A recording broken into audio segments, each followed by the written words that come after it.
신앙의 동지 여러분, 안녕하십니까?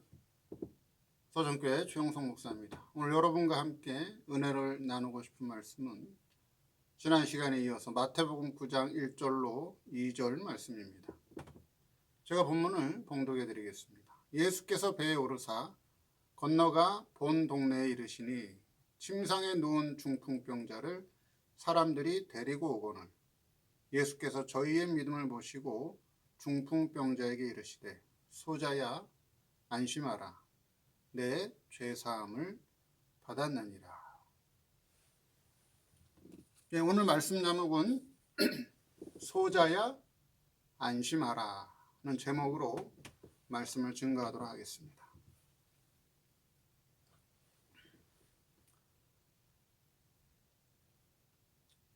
예수님께서 본 동네에 오셨습니다. 이 동네는 가버나움이죠. 가버나움에 도착을 했더니 침상에 누운 중풍병자를 사람들이 데리고 예수님께로 왔습니다. 이 가버나움의 신앙 상태는 중풍병에 걸린 신앙 상태라 하는 것을 우리에게 계시로 보여주고 있습니다. 자, 그렇게 중풍병에 걸린 소자를 보시고 예수님께서 소자야 안심하라 하셨는데 오늘 말씀을 통해서 우리에게 주시는 교훈이 무엇인가 한번 살펴보도록 하겠습니다. 첫째, 소자의 신앙. 본문에서 우리 예수님께서 침상에 누운 이 중풍병자를 뭐라고 부르셨느냐? 소자야 이렇게 불렀죠. 소자라고 부르셨습니다. 소자라고 하는 것을 다른 표현으로 얘기를 한다면 아들아 이렇게 부른 거나 마찬가지입니다. 소자야 하는 것은 오늘 우리말로 이해를 하면 오늘 우리의 표현으로 이해를 한다면 아들아 이렇게 아들로 호칭, 아들로 불렀다는 의미죠. 아들이라고 하는 것은 뭐죠? 아들의 신앙을 가지고 있다라고 하는 거예요. 아들의 신앙. 아들의 신앙. 비록 신앙은 아직 어리지만 소자와 같은 어린 신앙이지만 앞으로 신앙이 어떻게 해요? 자라날 수 있는 그런 신앙을 가진 사람이다 하는 거예요. 소자가 자라서 소년이 되고 소년의 신앙에서 청년의 신앙이 되고 청년의 신앙이 자라서 장정의 신앙으로 자라는, 그렇죠? 신앙이 자랄 수 있는 그런 신앙을 가진 사람이다 하는 거예요. 근데 이 소자는 어떤 신앙의 병에 걸렸느냐? 바로 중풍병이라고 하는 병에 걸렸다라고 하는 거죠. 자, 중풍병이라고 하는 것은 어떤 병이라고 말씀드렸죠? 그렇죠? 피가 잘 흐르지 않는, 피가 잘 통하지 않는 병이 중풍병이라고 말씀드렸죠. 그래서 사람의 신체 가운데 피가 잘 통하지 않는 부분으로 인해서 피가 잘 통하는 곳까지 어려움을 겪는, 그렇죠? 그래서 제대로 걷지 못하고 뛰지 못하고 생활하지 못하고 활동하지 못하게 하는 것이 중풍병이라고 말씀드렸습니다. 그럼 왜 중풍병에 걸렸느냐 하는 것이죠. 왜 중풍병에 걸렸느냐? 자, 중풍병에 걸린 거는 왜 걸렸다고 말씀드렸죠? 죄 문제에 걸려서 중풍병에 걸렸다 하는 것입니다. 아들의 신앙을 가졌지만, 그렇죠? 이 소자는 아들의 신앙을 가졌지만 아직 자기의 죄 문제가 해결되지 않았다는 거예요. 죄 문제가 해결되지 않았다. 즉 자신에게 있는 죄 문제에 걸려서 중풍병에 걸렸다라고 하는 것입니다. 구원받은 하나님의 아들인데, 그렇죠? 오늘날로 우리로 얘기하면 구원받은 성도인데 하나님을 아버지로 믿고 있지만 자기의 죄 문제가 어떻게 해결받았는가에 대해서 알지 못하고 있다라고 하는 거예요.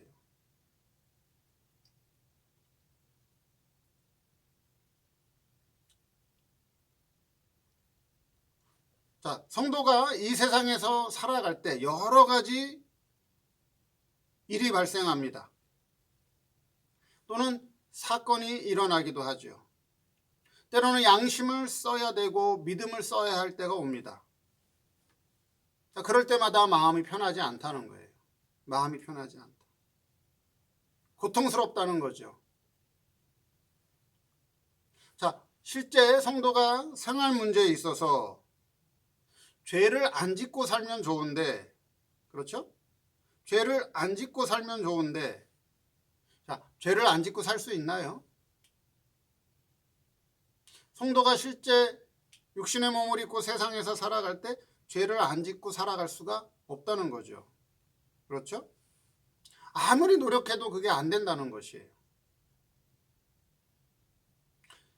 그럼 이 소자는 왜 중풍병이 왔느냐? 자기 죄 문제를 놓고 지금 병을 앓고 있다는 것입니다.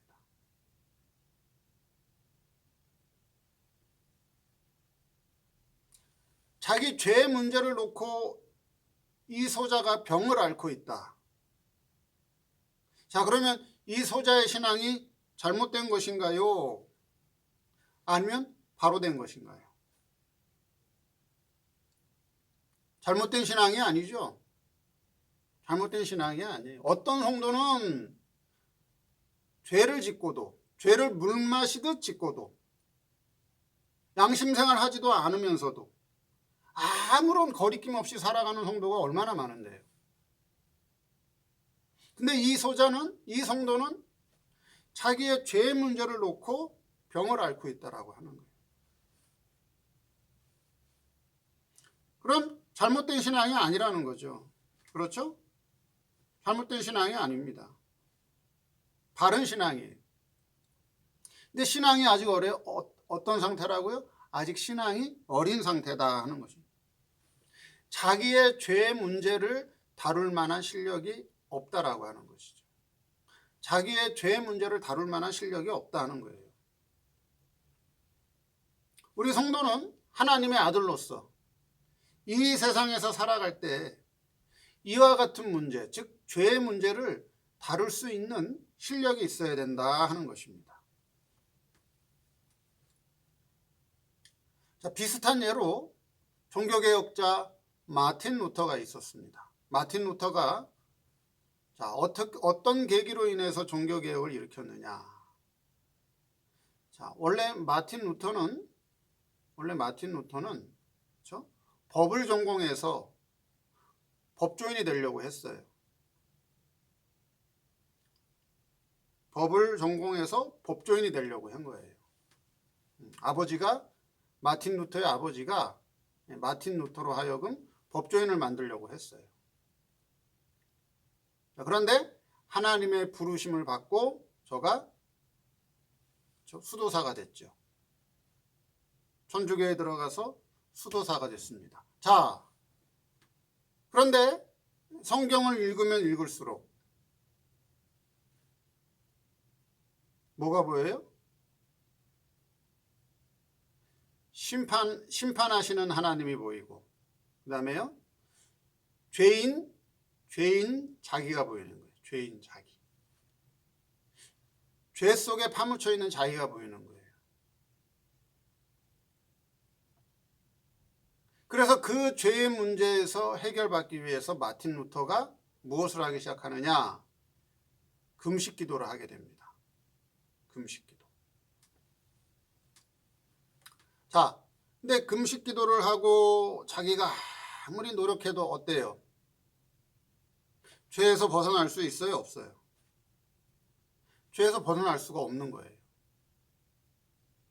죄에서 벗어날 수가 없어요. 너무 고통스러운 거예요. 그래서 금식을 하고 죄가 생각날 때마다 어떻게 했어요? 가직 채찍으로 자기의 등을 때리기 시작합니다. 등에는 막 살점이 떨어져 나가고 상처 막 피가 나고 상처 흔적이 엄청나게 많죠. 금식을 하고 사람이 뼈만 남고 앙상해지는 거예요. 하나님을 생각하면 두려운 거예요. 하나님의 심판 앞에 놓인 죄덩어리인 자기가 보이는 거예요. 그게 너무 괴로운 거예요. 그런 마틴 루터의 선배가 마틴 루터를 보더니 이거 완전 죽게 생겼거든요. 야, 너 금식기도 하지 말고 성경을 연구해라. 성경을 연구해라. 그러다가 저가 로마서를 읽다가 뭐죠? 오직 의인은 믿음으로 말미암아 살리라. 그 성경 구절을 읽다가 깨우침을 받은 거예요. 그래서 마틴 루터의 회고록 책을 보면 그때 그 심정, 그 죄라고 하는 죄에 눌려 있던 그렇죠? 그 자신이 그 말씀을 통해서 어떻게 해방받았는가, 그렇죠? 그때 그 심정을 어떻게 이루게 했느냐 하면 동굴 속 칠흑같이 까만 아무런 빛도 없는 동굴 속에서 출구를 헤매고 있는 자기 자신. 근데 출구가 없는 거예요. 오로지 흑암만 있는 곳이에요. 그러다가 로마서 1장 17절을 보고서 빛을 발견한 거예요. 동굴 속에서 그 빛을 발견하고 그 동굴 속에서 팍 나왔을 때 빛이 자기를 쫙 비치는 그런 해방감을 느꼈다. 그렇게 표현하고 있어요. 자, 이와 마찬가지로 오늘 본문에 나오는 소자도 마찬가지다. 자기의 죄 문제를 다룰 만한 실력이 없었다라고 하는 거죠. 근데 예수님은 이 소자를 보고 뭐라고 말씀하셨죠? 소자야 안심하라. 그렇게 말씀하고 있죠. 왜 안심하라고 했죠? 내가 앓고 있는 병 문제, 내가 앓고 있는 죄 문제는 이미 다 해결됐기 때문에 걱정할 게 없다. 안심하라. 그렇게 말씀하셨다는 것입니다. 자, 이 소자의 신앙은 아직 죄의 문제를 다룰 만한 실력이 없는 아주 어린 신앙의 사람이었다라고 하는 것이죠. 두 번째, 소자야 안심하라. 예수님은 소자의 고통을 알고 계셨어요.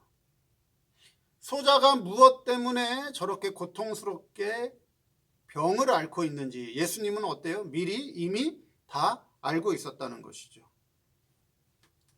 무엇 때문에 두려워하며 무엇 때문에 걱정과 근심과 불안 속에서 살고 있었는지 예수님은 이미 알고 계셨다라고 하는 것입니다.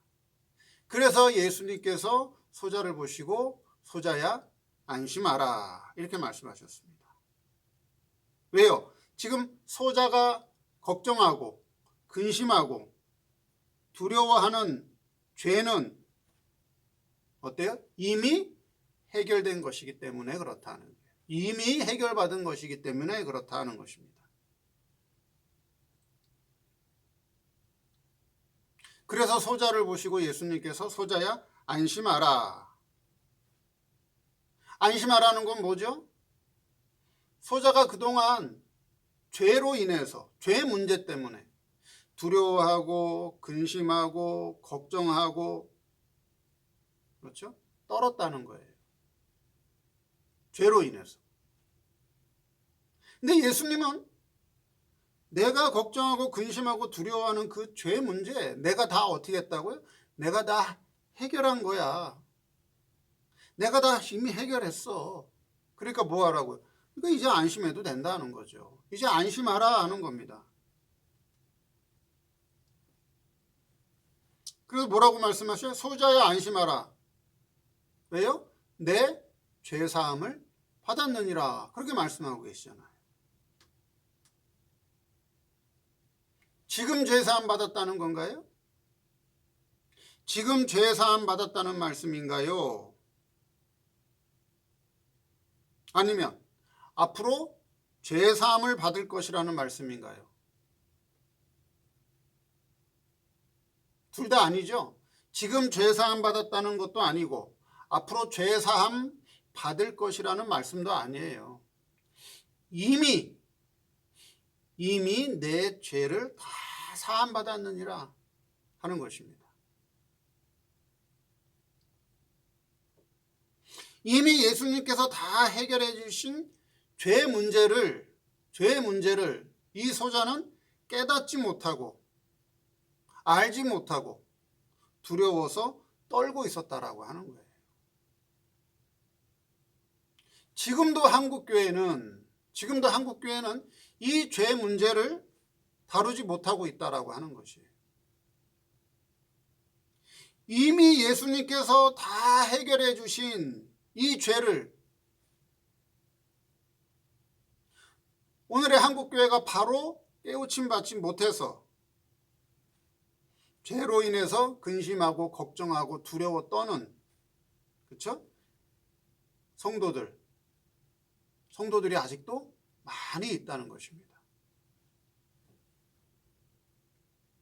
여러분 지금 생활 속에서 나오는 죄, 그렇죠? 여러분들이 지금 생활 속에서 나오는 죄들, 자, 이미 해결받은 죄예요? 해결받지 못한 죄예요? 앞으로 해결받을 죄예요? 어때요? 여러분들이 과거에 지은 죄, 지금 나오는 죄, 또 앞으로 살면서 지을 죄, 이거 다 뭐예요? 이미 예수님께서 십자가에서 다 해결해 주신 죄가 나오는 거예요. 이미 예수님이 다 해결해 주신 그 죄가 지금 생활 속에서 나오는 것뿐이에요. 그 죄의 문제를 해결해 주시기 위해서, 그 죄를 없애주기 위해서, 없애준다라고 하는 것은 죄가 안 나온다는 게 아니에요. 이미 해결받은 죄가 나오는 거예요. 이 죄를 해결하기 위해서 예수님이 십자가에서 죽어주셨구나. 그걸 깨달으면 돼요.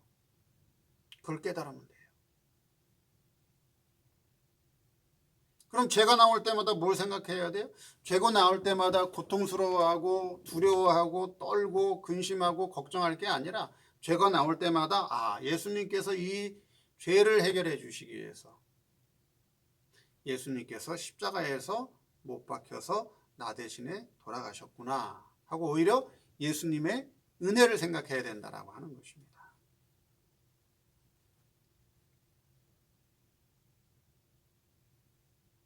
그래서 소자야 안심하라 내 죄사함을 받았느니라. 우리도 마찬가지예요. 과거에 지은 죄, 지금 짓는 죄, 미래에 지을 죄 다 어떻게 했다고요? 이미 다 죄사함 받은 죄가 나오는 거예요. 받은 죄. 바로 깨우침을 받아야 돼요. 해결받지 못한 죄가 나오는 게 아니에요. 앞으로 해결받아야 될 죄가 나오는 게 아니에요. 이미 다 해결받은 죄가 지금 나오는 것뿐이에요. 그래서 그 죄는 권세가 없어요, 이제 우리에게. 그렇죠? 왜요? 예수님이 대신 죽었고 예수님이 대신 형벌을 받았기 때문에